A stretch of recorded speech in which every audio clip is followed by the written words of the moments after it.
আসসালামু আলাইকুম রহমতুল্লাহি ওবরকাতুহু। সম্মানিত দর্শক, ইন্টারনেট একটি খবর বেশ ভাইরাল আকারে ঘুরে বেড়াচ্ছে। এই খবর কি কোনো বট বাহিনী প্রচার করছে, নাকি ডক্টর মোহাম্মদ ইউনূসের লোক, নাকি কোনো সংগঠন, নাকি এমনি এমনি এই খবর প্রচারিত হচ্ছে, অথবা এই খবরে কোনো বেসিক এবং ফান্ডামেন্টাল সত্যতা রয়েছে? আমি বলতে পারবো না। খবরটা হলো এই যে এইবার ডক্টর মোহাম্মদ ইউনূস তিনি জাতিসংঘের মহাসচিব হচ্ছেন। তো আলোচনা হচ্ছে, ইউনূসের যারা ভক্ত তারা তো মহা খুশি যে স্যার এটা হতেই পারেন। জাতিসংঘের যিনি বর্তমান মহাসচিব আছেন জনাব অ্যান্থনি গুতেরেস, তিনি শিক্ষাগত যোগ্যতায় বয়সে ডক্টর মোহাম্মদ ইউনূসের কাছে শিশু।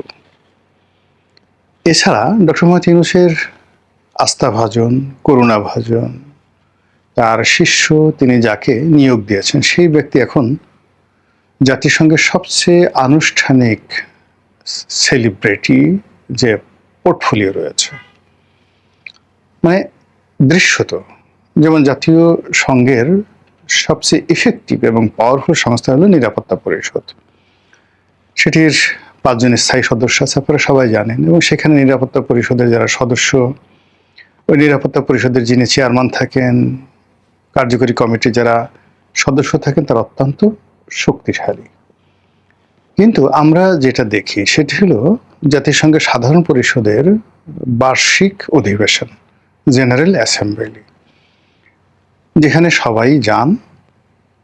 একজন সভাপতি মনোনীত হন 1 বছরের জন্য, এবং যারা রাষ্ট্রপ্রধান, সরকার প্রধান সেখানে বক্তব্য দিতে যান, সবাই তাকে মাথা নুইয়ে কুর্নিশ করে পার্লামেন্টে বা উচ্চতর আদালতে যেভাবে বিচারকরা বসেন সেইভাবে সেই সাধারণ পরিষদের সভাপতি বসে থাকেন, এবং তাকে অ্যাড্রেস করে, মাননীয় স্পিকারকে অ্যাড্রেস করে যেভাবে কথা বলা হয়, মাই লর্ড যেভাবে বিচারপতিকে, প্রধান বিচারপতিকে বা সিটিং জাজ যিনি মানে এখানে প্রেসাইড ওভার করেন, তাকে উদ্দেশ্য করে যেভাবে আইনজীবীরা কথাবার্তা বলেন, ঠিক সেইভাবে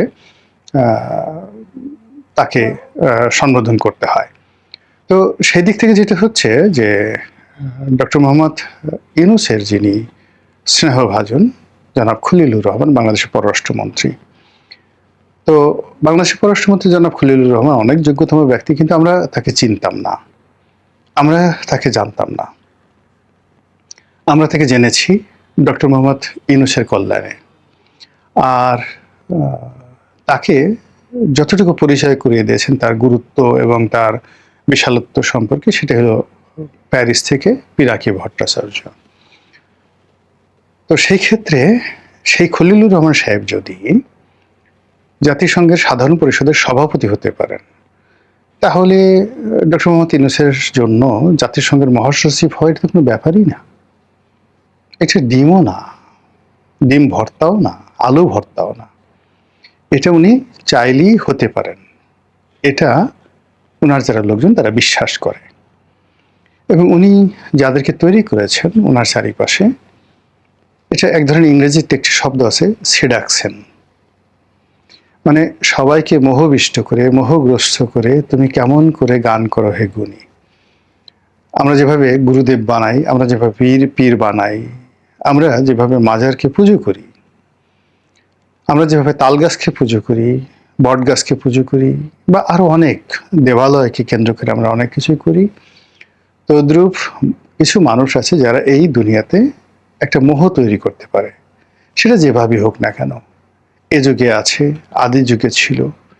তো সেই দিক থেকে আপনি ধরুন ভগবান রজনীশ, আমেরিকার মতো জায়গাতে তার কোটি কোটি ভক্ত।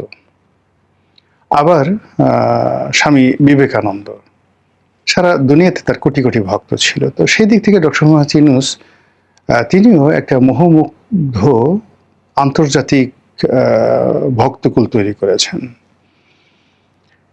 যারা আনকন্ডিশনালি তাকে ভালোবাসে। তিনি যা বলেন তাই তারা শুনতে চায়। তিনি কাঁদলে তারা কাঁদে, তিনি হাসলে তারা হাসে, তিনি নাচতে বললে তারা নাচে, এবং এটা আমি নিজে দেখে আসছি। এটা মানে আমি না দেখলে বিশ্বাস করতে পারতাম না। যেমন ধরুন আমি বেশ কিছুদিন কাজ করেছি আমেরিকার একটা গ্রাম পৌরসভা আছে, মাউন্ট প্রসপেক্ট। শিকাগো শহর থেকে 20-25 কিলোমিটার দূরে। তো সেখানে আমার যে ল্যান্ড লেডি ছিলেন, আমি যে বাড়িতে থাকতাম, ভদ্র মহিলা একজন ফরেস্টার জেনারেলের কন্যা। অসম্ভব রূপবতী। আপনি একে তো আমেরিকান, তার উপর তার চেহারাটা ঠিক মধুবালার মতো, পেয়ার কিয়া তো ডর নাকে, এইরকম সুন্দরী একজন মহিলা, ডবল মাস্টার্স করা জর্জ ওয়াশিংটন ইউনিভার্সিটি থেকে। তো সেই মহিলা যখন জানলেন আমি বাংলাদেশে বাড়ি, তিনি প্রথমে বললেন যে তুমি ডক্টর মোহাম্মদ ইউনূসের দেশের লোক, তোমাকে কি তিনি চেনেন? আমি বললাম হ্যাঁ, উনি আমাকে চেনেন।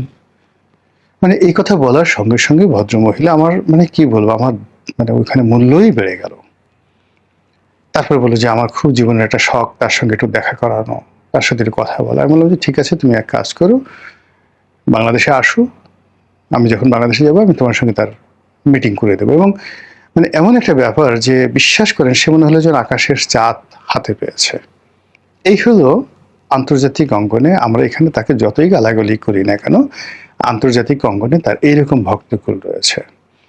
বাংলাদেশে আপনি চিন্তা করেন তার যারা ভক্তকুল রয়েছে, নর্মালি এই ধরনের মানুষ, তাদের কাছে অনেকে যেতে চায় না, কিন্তু আপনি দেখুন তার যারা লোকজন আছেন, সেই নূরজাহান বেগম ধরেন, তারপরে লামিয়া মোর্শেদ ধরেন, তার এই যে দ্বিতীয় স্ত্রী বলেন, তার প্রথম স্ত্রী বলেন, তার প্রথম স্ত্রীর ঘরের কন্যা, দ্বিতীয় স্ত্রীর ঘরের কন্যা, তাদের মধ্যে যে সম্পর্ক, সব মিলে আপনি চিন্তা করেন যে ম্যাজিক্যাল ম্যান। এতগুলো একসাথে সামঞ্জস্য করা সম্ভব নয়। তো সেই মানুষটি আমাদেরকে 18 মাস আমাদের দেশটা চালিয়েছেন। বলতে গেলে তিনি কিছুই করেন না, কিন্তু আমরা অবাক বিস্ময়ে তাকে সবাই স্যার ডেকেছি। বিএনপির বাঘা বাঘা নেতারা রাগ হয়ে মনে করছে আজকে নিজের চুল নিজে ছিঁড়ে ফেলবো।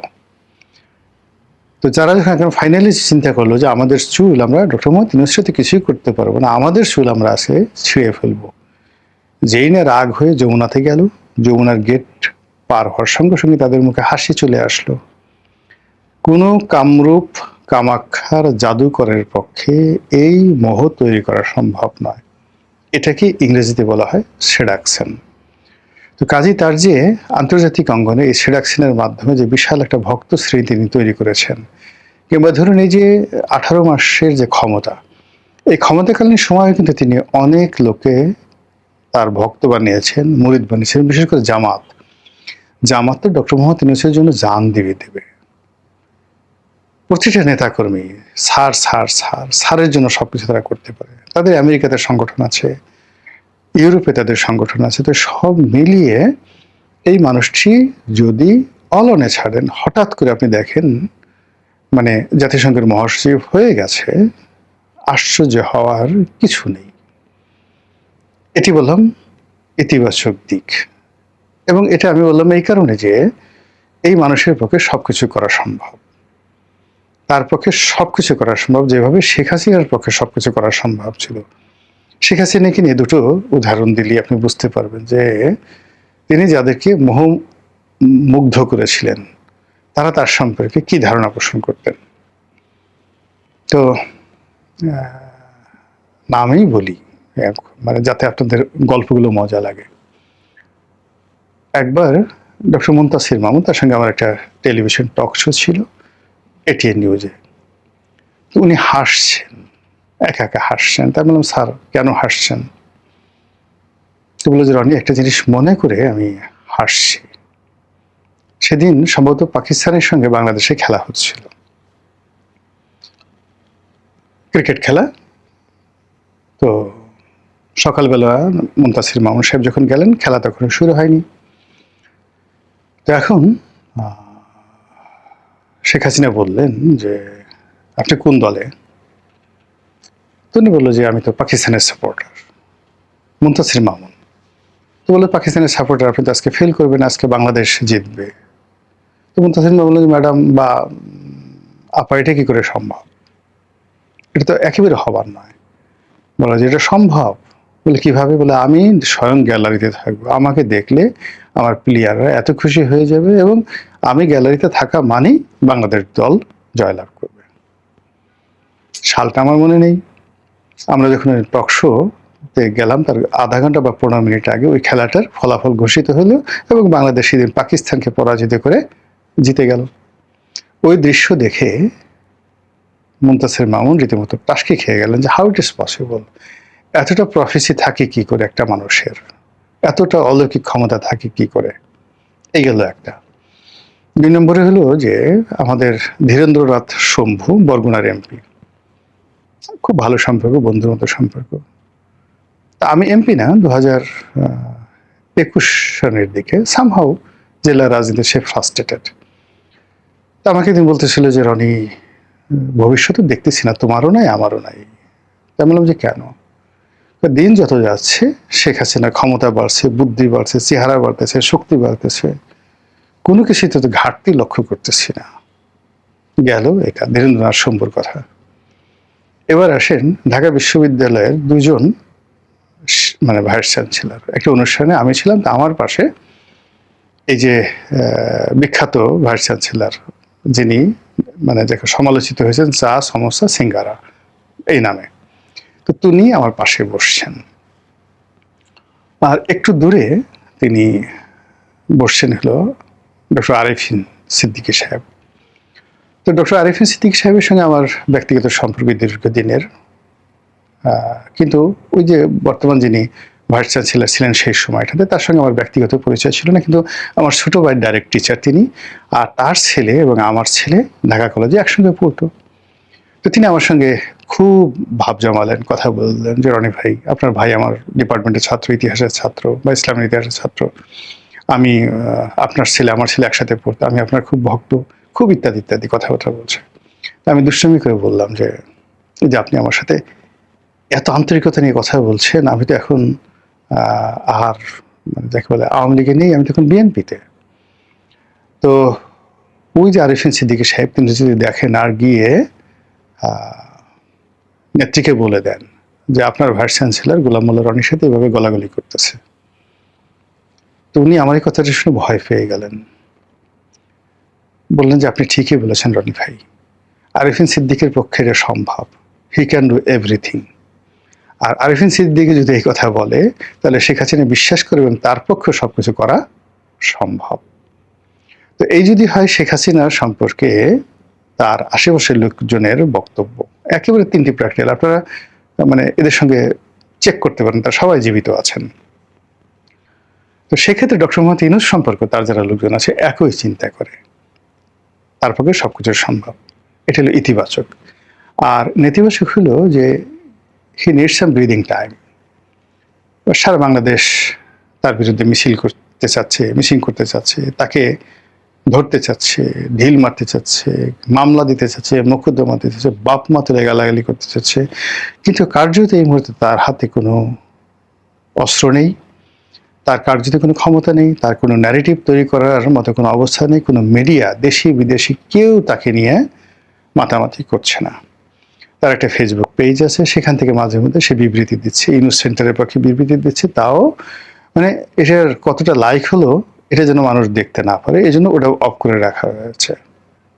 এই হলো তার বাস্তবায়ন অবস্থা। তো সেক্ষেত্রে যেহেতু তিনি মার্কেটিংয়ের মানুষ, প্রতিপক্ষকে ভয় দেখানো, তার কদর সৃষ্টি করা, অন্তত পক্ষে 1-2 মাস 3 মাসে যে যতদিন পর্যন্ত জাতিসংঘের মহাসচিব নতুন মহাসচিব দায়িত্বভার গ্রহণ না করেন ততদিন পর্যন্ত যদি মানুষকে ভয় দেখানো যায়, ইভেন তারেক রহমানকে ভয় দেখানো যায়, শেখ হাসিনাকে ভয় দেখানো যায়, দিল্লিকে ভয় দেখানো যায়, নরেন্দ্র মোদীকে ভয় দেখানো যায়, তাহলে সেটা তার জন্য একটা বিরাট প্রাপ্তি, হলেও হতে পারে আবার নাও হতে পারে।